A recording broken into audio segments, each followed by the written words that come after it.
यीशु मसीह का अलग अलग नाम सीखा है, 18 तक सीखा है। अभी 19वां नाम पढ़िएगा। भजन संहिता 118 का 22। भजन संहिता 118 का 22। Psalm 118 verse 22। Psalm 118 verse 22। भजन संहिता 118 का 22 है। पढ़ो। राज मिस्त्रियों ने जिस पत्थर को निकम्मा ठहराया था वही कोने का सिरा हो गया है। वो ही कोने का सिरा हो गया है।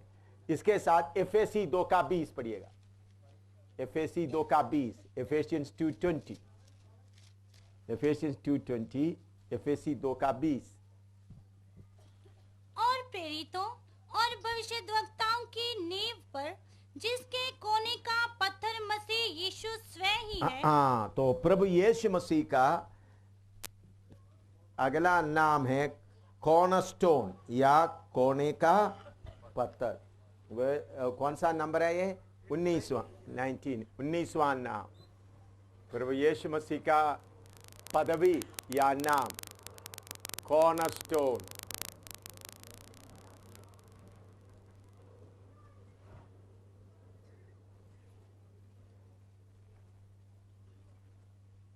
इधर में यीशु मसीह का शरीर या कलीसिया को एक बिल्डिंग के तौर पर बताया।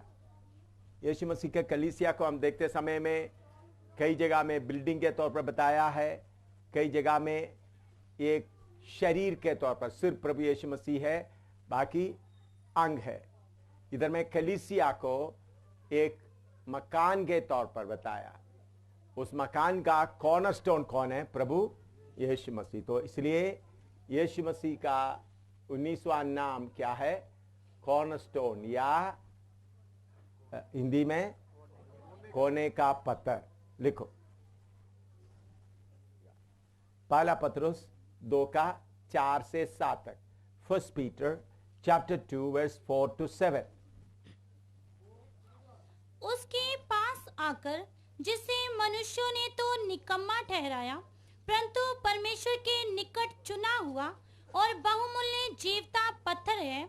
तुम भी आप जीवते पत्थरों के समान आत्मिक घर बनते जाते हो, जिससे याजकों का पवित्र समाज बनकर ऐसे आत्मिक बलिदान चढ़ाओ जो यीशु मसीह के द्वारा परमेश्वर को ग्रहण है।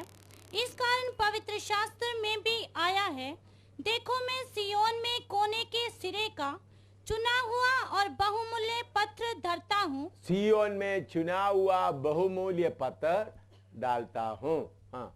और जो कोई उस पर विश्वास करेगा वह किसी रीति से लज्जित नहीं होगा। हाँ, बस इधर में प्रभु यीशु मसीह को बहुमूल्य परखा हुआ पत्थर किधर डाला हुआ है?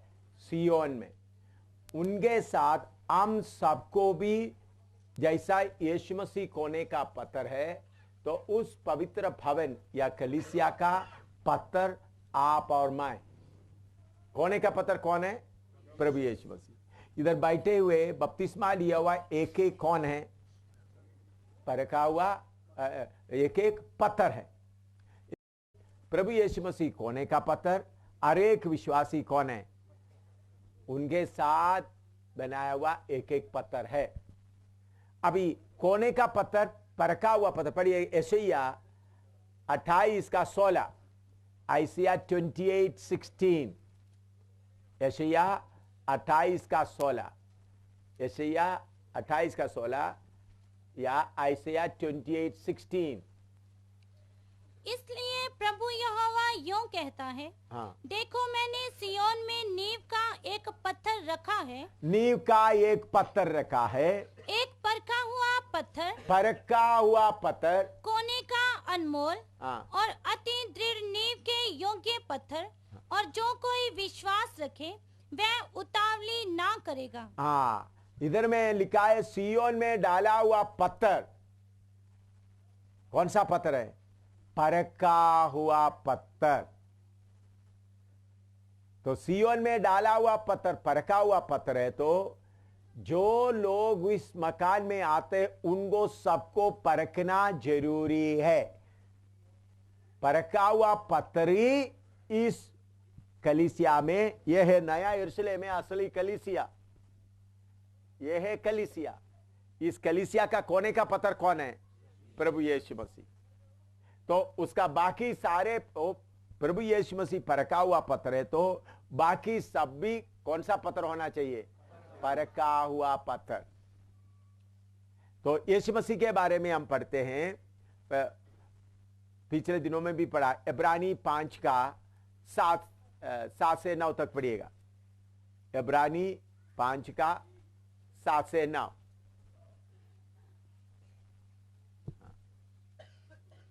यीशु ने अपनी देह में रहने के दिनों में ऊंचे शब्द से पुकार पुकार कर और आंसू बहा बहा कर उससे जो उसको मृत्यु से बचा सकता था प्रार्थनाएं और विनती की, और भक्ति के कारण उसकी सुनी गई। ये बात मैंने आपको बताया जब प्रभु यीशु मसीह नीचे जाकर जला था। और आगे, पुत्र होने पर भी, इधर से समझना, पुत्र होने पर भी उसने दुख उठा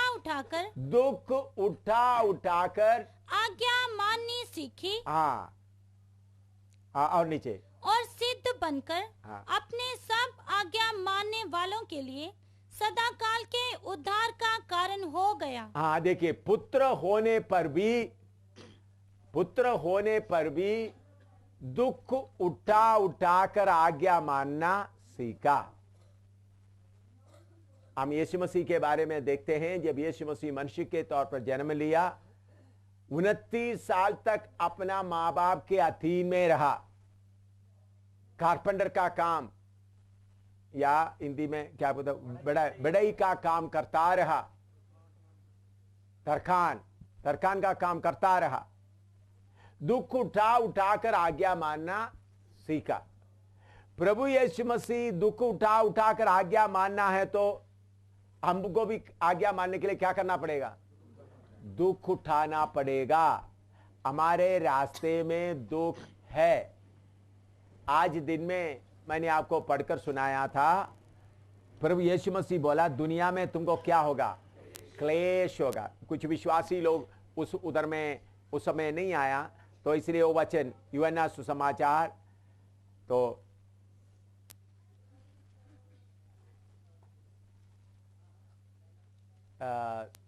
16 का 33 पढ़िएगा। यूहन्ना सुसमाचार 16 का 33, जॉन 16 वर्स 33। मैंने ये बातें तुमसे इसलिए कही हैं कि तुम्हें मुझ में शांति मिले। संसार में तुम्हें क्लेश होता है। संसार में तुम्हें क्लेश होता है, परंतु ढाढ़स बांधो, मैंने संसार को जीत लिया है। देखिए, प्रभु यीशु मसीह के पीछे चलने वालों को संसार में क्या मिलेगा? क्लेश मिलेगा। ये बात हर एक विश्वासी सेवक को मालूम होना है। बाकी जगहों में जाते हैं, मूर्ति पूजा, मंदिरों में जाते हैं, तीर्थ स्नान करने के लिए जाता है, हज करने के लिए जाते हैं, अपना क्लेश दूर करने के लिए जाते हैं। उन लोग बोलते हैं तो अच्छे नवरात्रा में अभी देखो कटरा विष्णु देवी में कितने भीड़ लगे हुए होंगे। उन लोग किसके लिए जाता है? उनका क्लेश दूर होने के लिए। इधर क्यों आया है? क्लेश लेने के लिए। फर्क समझना अच्छी तरह, नहीं तो आपको यह बात अच्छी तरह मालूम नहीं है तो आप गलत जगह में फंस गया तो निकल जाना भाई। नहीं तो आप बोलेंगे देखो यीशु के पास आ गया तो क्लेश बढ़ रहा है। हाँ जी, क्लेश बढ़ने का रास्ता है ये। प्रभु यीशु ने बोला कौन सा रास्ता में जाना है? तंग मार्ग में जाना है।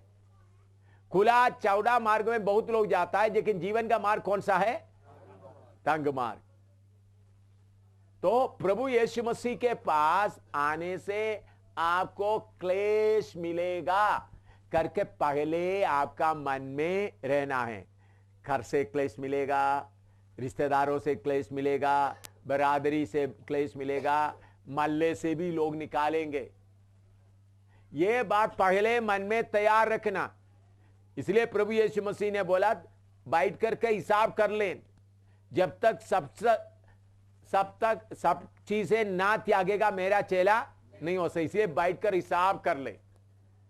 तो प्रभु यीशु मसीह के पीछे आने वालों को इस संसार में क्या मिलेगा? क्लेश। उसके अलावा 15 अध्याय, यूहन्ना 15 अध्याय का 18 और 19,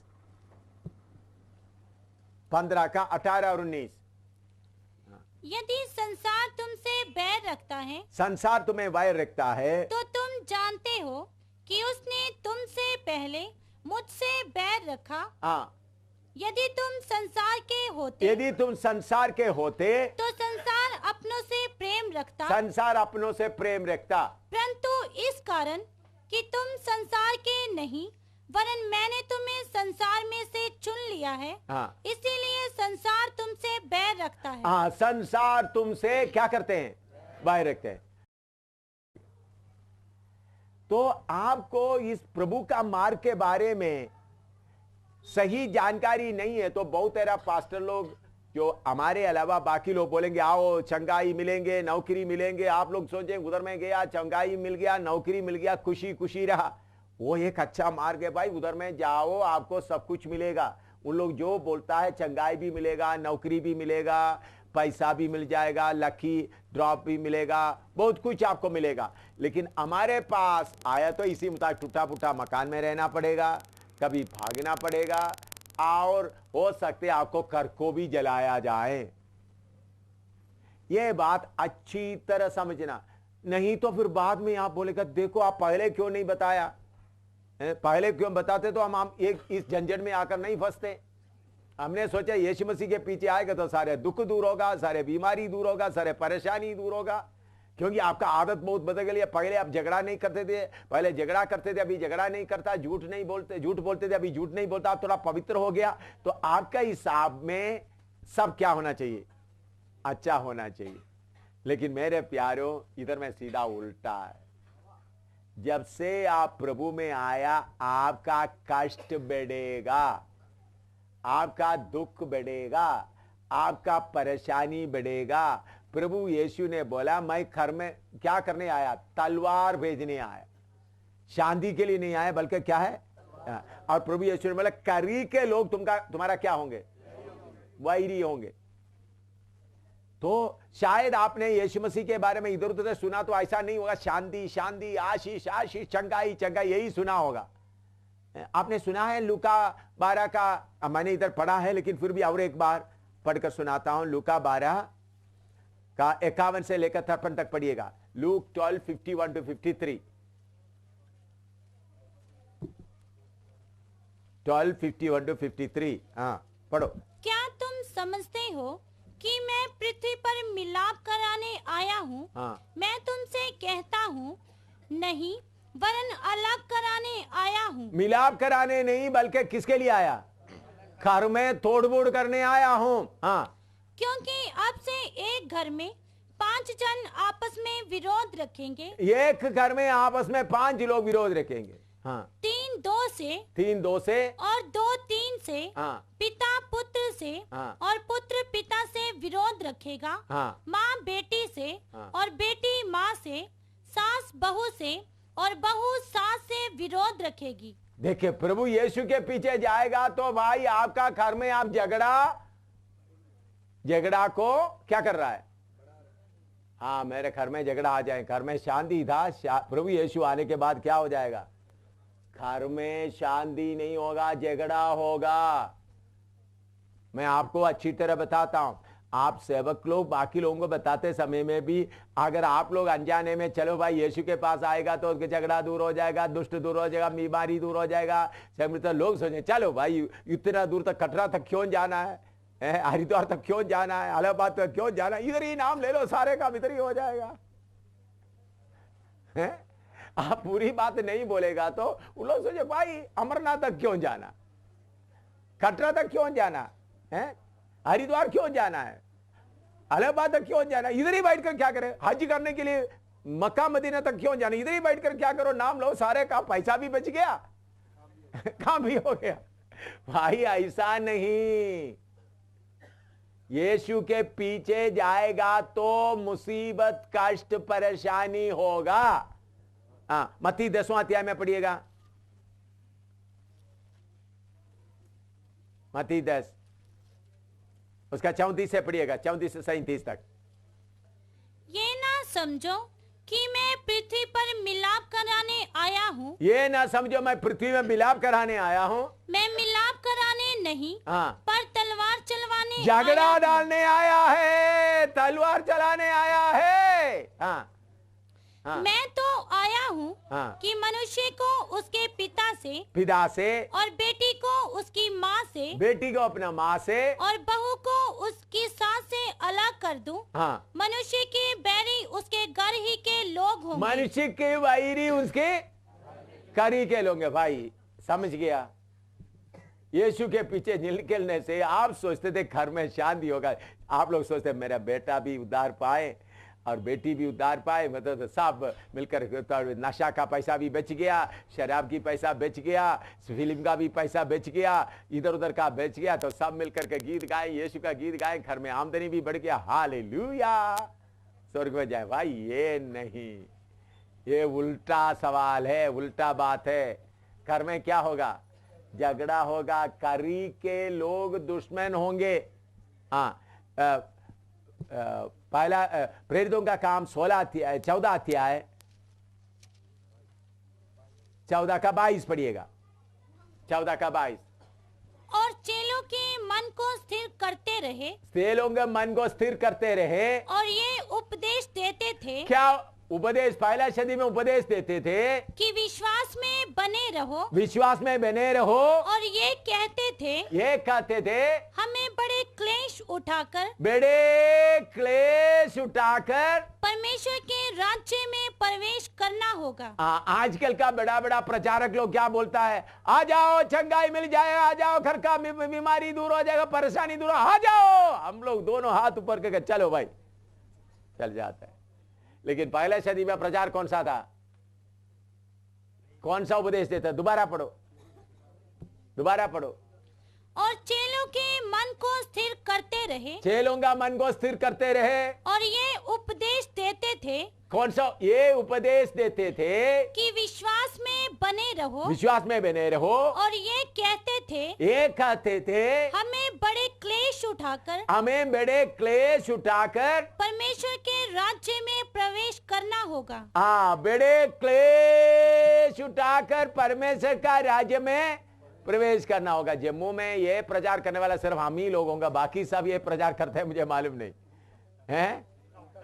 इसका उल्टा करते हैं। हाँ, प्रभु के पास आ जाओ, खुशी मिल जाएगा, आनंद मिल जाएगा, बीमारी यीशु के नाम से दूर हो जाएगा, फिर प्रभु आप तुमको बरकत देगा। उन लिखा इस्राएल में, तुम आने में बरकत, जाने में बरकत, खेत में बरकत, बर्तन में बरकत, सब जगह में बरकत ही बरकत है। हाँ, भर जाएगा, लेकिन जाते समय में हमारा चंदा भी डालकर जाना। लेकिन मेरे भाई, मैं आपको बताता हूं, यीशु मसीह के पीछे चलने से ऐसा नहीं। पहला सदी के कलीसिया में ये बात सिखाते थे, उनको उपदेश देते थे, उनको ये कहते थे, बहुत क्लेश उठाकर परमेश्वर का राज्य में क्या करना होगा? प्रवेश करना होगा। बहुत क्लेश उठाकर, घर के लोग खिलाफ होंगे, बहुत कीमत देना पड़ेगा। मैं प्रभु का धन्यवाद देता हूं, श्यामलाल और उनका पत्नी बबली इधर बैठे हैं, उनके सामने मैं गवाही देना चाहता हूं। उनका एक बेटा था, बड़ा बेटा, पैरालाइज बीमारी ऐसा था जैसा लकड़ी जैसा ही था। उन्होंने ऐसा लकड़ी के तौर पर उनको लेकर हमारे पास में लेके आए। उन्होंने सुना उनको बच्चे को लेकर जाएगा तो चंगाई मिला। 1 महीना ऐसा लगातार लेते आए, बच्चा को, बेटे को कोई फर्क नहीं पड़ा। उनको वचन थोड़ा थोड़ा सुनने लगा, तो लोग उनको बोलते थे, ये तुम्हारा बेटे को कुछ नहीं हो, फिर भी क्यों जा रहे? तब उन लोग बोलने लगा, बेटे के बीमारी के कारण हम लोग प्रभु में आए, सुनने आए, लेकिन अभी हमको वचन सुनने के लिए मिल रहा है, अच्छा लग रहा है। ऐसा कितना देर चलता रहा। ऐसा चलते काफी देर के बाद उनका एक अच्छा तंदुरुस्त बेटा था, स्कूल में पढ़ रहा था। स्कूल में पढ़ते वक्त स्कूल से खबर आ गया बेटा उल्टी कर रहा है, जाकर लेके आए। तो प्रार्थना वन मैंने भाई को बोला हॉस्पिटल में नजदीक वर्मा के मकान में रहते उधर ले जाओ। उन्होंने बोला अपना भाई श्यामलाल बोला नहीं इधर ही। वो बच्चा उसी दिन शाम को 9 बजे मर गए। तंदुरुस्त लड़का, एक बीमार बेटा उधर ही पड़ा है, उसके साथ तंदुरुस्त बेटा भी मर गया। लोग की रिश्तेदार लोग कितने बुरा बुरा बोलने लगा। मैंने उस समय सोचा शायद प्रभु वो तंदुरुस्त बेटा मर गया तो दूसरा बीमार लड़का ठीक होंगे, लेकिन मैं किसी जगह में बाहर गया हुआ था तो उसी समय में तंदुरुस्त बेटा भी बीमार होकर वो भी खत्म हो गया। इधर बैठे हुए तो यीशु मसीह के पास आने के कारण बीमार बेटा भी मर गया, तंदुरुस्त बेटा भी मर गया। उनको ना कोई मकान मिला, अभी भी किराए मकान में रह रहा है। तो यीशु के पीछे चलने से फायदा मिलेगा करके सोचकर कोई इधर बैठा है तो ऐसा बाइबल क्लास में शामिल होने के लिए पंजाब से आया, तो मैं आपको बताता हूं भाई आप गलत जगह में आ गया हैं। आप खाली बिस्तरा बांध कर आप अपना जगह में जाओ कोई, क्योंकि पहले इधर में आपको क्या मिलेगा। हो सकता है कभी इधर में पिटाई करने वाले इसको जला दिया, आपका कपड़ा भी जला दिया, शायद आपका हाथ भी जल गया हो। तो आप बोलेंगे बाइबल क्लास सीखने के लिए गया, पत्नी बोलेगे देखो जल कर आ गया, अभी मजदूरी भी नहीं कर सकते।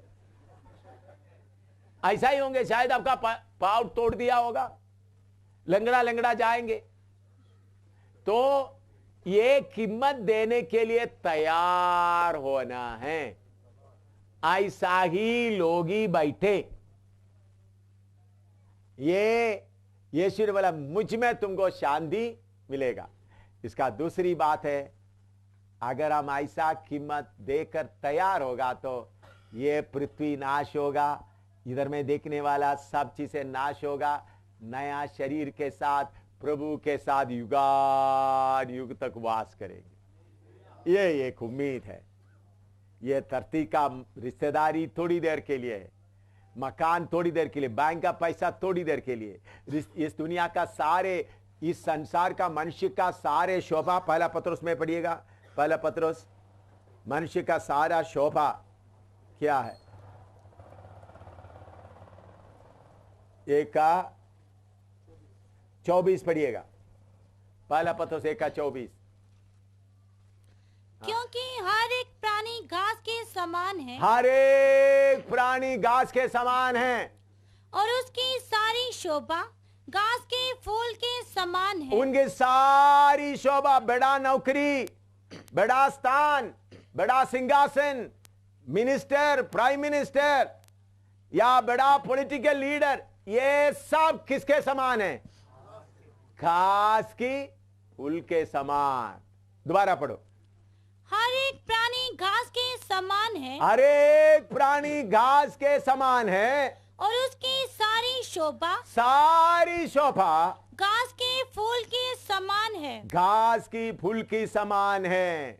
हाँ, घास सूख जाती है हाँ, और फूल झड़ जाता है, हाँ, परंतु प्रभु का वचन युगान युग स्थिर रहता है। लेकिन प्रभु का वचन युगान युग स्थिर रहेगा। अभी आप बोलेंगे ओ मेरा चाचा, मेरा मामा बड़ा मकान बना, बड़ा कोठी बना, हालेलुया, प्रेज द लॉर्ड, बड़ा उधर में बड़ा खुशी मनाया, कार में घूम रहे, देखो घर के पास देखो 3-4 कार खड़ा है, पति एक कार में चल रहा है, पत्नी दूसरा कार में चल रहा है, बेटा एक कार में चले, बेटी देखो कितना खुशी। ऐसा होना चाहिए।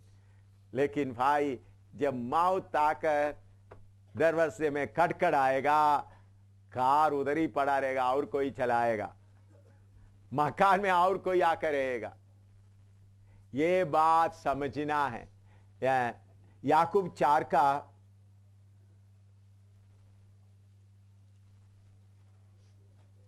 14 और 15 पढ़िएगा। और ये नहीं जानते कि कल क्या होगा। उसका 13, 14, 15 पढ़िएगा। 13 से पढ़ो। तुम जो ये कहते हो, हाँ, आज या कल हम किसी और नगर में जाकर हाँ, वहाँ एक वर्ष बिताएंगे और व्यापार करके लाभ कमाएंगे, और ये नहीं जानते। हाँ, दोबारा पढ़ो उसका 13।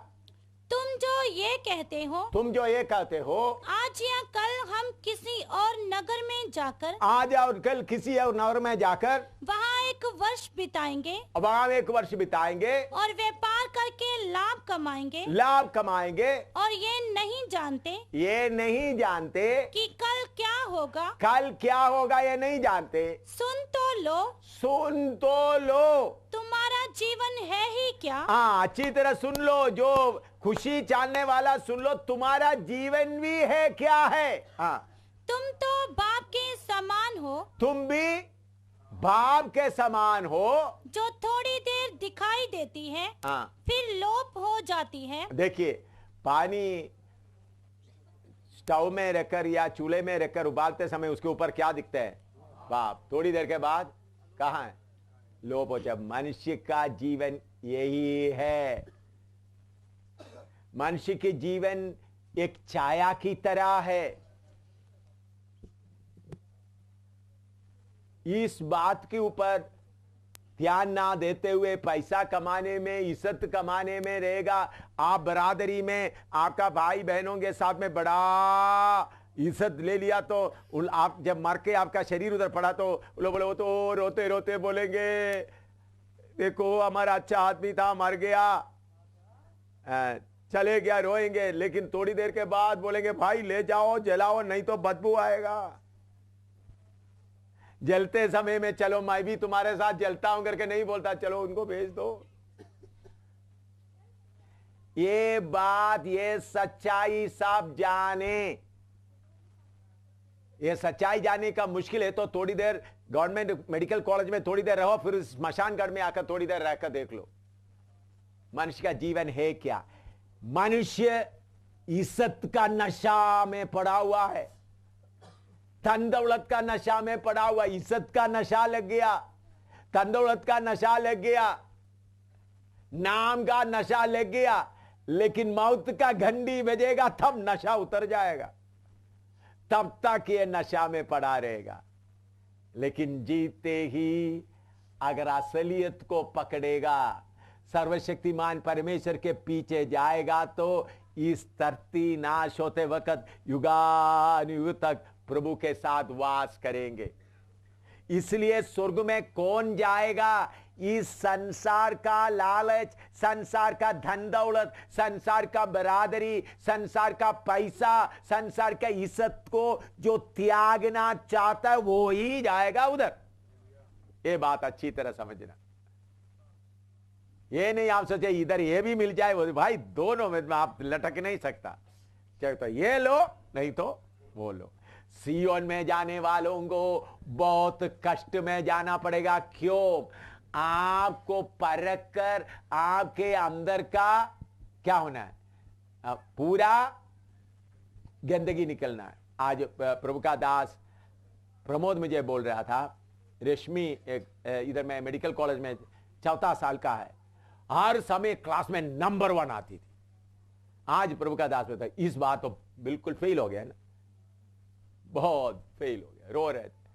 बाद में थोड़ी देर प्रार्थना कर, देखो हमेशा क्या आता था? नंबर 1। यीशु के पीछे चलने लगा तो क्या हो गया?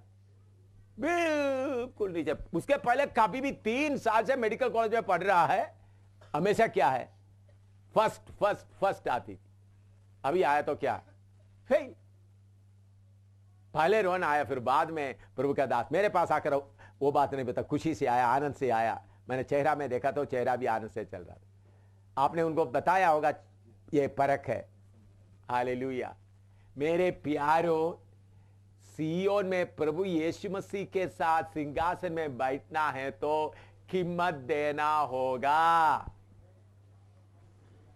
कीमत देने के बिना इस दुनिया की कष्ट में, दुख में, क्लेश में रगड़ कर आपका खुद ही, आपका मनुष्य का स्वभाव एक एक निकलने के बिना उधर नहीं जा सकता। ये बात अच्छी तरह समझना है। इसलिए पहले सदी के लोगों को प्रभु बता रहा था, प्रभु यीशु मसीह कर तोड़ने आया, क्योंकि कर का लगाव, पति पत्नी, मां बाप, बच्चों का लगाव थोड़ा सा कम हो जाए, किधर के लिए तैयार हो जाए? अपना स्वभाव बदल जाए। अपना तसली नकली तसली, बाकी इधर में जो खुशी मिलता है वो थोड़ी देर का है, इधर का कष्ट भी थोड़ी देर का है। इसलिए आपको सियोन में जाने वाला एक एक पत्थर को बहुत बुरी तरह से क्या करेगा, परखा जाएगा, बहुत बुरी तरह से। इतना मैं कुछ लिखना तो लिखे जल्दी, फिर आगे मैं बताऊंगा। नेक्स्ट, पहला पत्रोस 1:7 पढ़िएगा। पहला पत्रोस 1:7, 1 पीटर 1:7। और ये इसलिए है कि तुम्हारा परखा हुआ विश्वास जो आग से ताए हुए नाशवान सोने से भी, आग के ताए हुए नाशवान सोने से भी कहीं अधिक बहुमूल्य है, हाँ, यीशु मसीह के प्रकट होने पर प्रशंसा और महिमा और आदर का कारण ठहरे। हाँ, हमारे पास कच्चा विश्वास बहुत है। और मैं यीशु के ऊपर विश्वास करता हूं, यीशु चंगाई देता है। मैं यीशु के ऊपर विश्वास करता हूं, यीशु मरे हुओं में से जी उठा है। यीशु के ऊपर विश्वास करता हूं, यीशु खुशी देता है। ये अच्छा विश्वास है, लेकिन कष्ट के द्वारा विश्वास को क्या करता है, परखा जाता है। कष्ट आने से, अभी डॉक्टर रेशमी को फेल क्यों हुआ है? अभी पिछले दिनों में विश्वास में फेल क्यों हुआ? प्रभु देख रहा है। डॉक्टर रेशमी पहले तो नंबर वन आती थी, यीशु के पीछे आने के बाद जरूर प्रार्थना करके लिखे होंगे फेल हो गया। प्रभु देखता है क्या फेल होने के पर भी मेरे पीछे जाने का इनको मन है करके कौन देख रहा है? प्रभु देख रहा है। अगर पास हो गया तो हालेलुया, यीशु कितना अच्छा है। लेकिन स्वर्ग में कच्चा विश्वास नहीं जाएगा। स्वर्ग में क्या नहीं जाएगा? कच्चा विश्वास नहीं आएगा, परखा हुआ विश्वास। आपका विश्वास को परखना है। कष्ट में, दुख में, बदनामी में ऐसा परखा हुआ विश्वास होने वालों को विश्वास क्या होगा? यीशु प्रकट होते समय में बहुत महिमा मिलेगा। उसका 4 का पहला पत्रोस 4 का 12-13 भी पढ़कर देखें। 4 का फिर आपको लिखने के लिए मौका देगा। पहला पत्रोस 4 का 12-13। हे प्रियो, जो दुख रूपी अग्नि तुम्हारे परखने के लिए, दुख रूपी अग्नि तुमको परखने के लिए आए हैं, तुम में भड़की है, तुम्हें भड़की है। इससे ये समझकर हाँ, अचंभा ना करो, ये समझकर अचंभा ना करो कि कोई अनोखी बात तुम पर बीत रही है। कोई अनोखी बात तुम पर बीत रही है। पर जैसे जैसे हाँ, मसीह के दुखों में सहभागी जैसे होते हो, जैसे मसीह के दुखों में सहभागी होते जाते हैं, आनंद करो जिससे उसकी महिमा के प्रकट होते समय भी महिमा की प्रकट होते समय तुम आनंदित और मगन हो। हालेलुया। मैं बाइबल का उपदेश आपको बता रहा हूं, सही उपदेश। सियोन में जाने वालों को सबको आग में डालकर अच्छी तरह परखा जाएगा। आपको बहुत कष्ट आएगा, बीमारी आएगा, दुख आएगा, लोग आपको तुच्छ जानेंगे, लोग आपको थूकेंगे, आपका बेटियों का शादी नहीं होगा, रिश्तेदार सब आपको बुरे कहेंगे। फिर भी ये सब सहेगा तो प्रभु के समय में क्या मिलेगा? आनंद और महिमा मिलेगा। लिखो, पहला पत्रोस 1 का 7 विश्वास का फर्क, और उसके बाद उसका 4 का 12 और 13।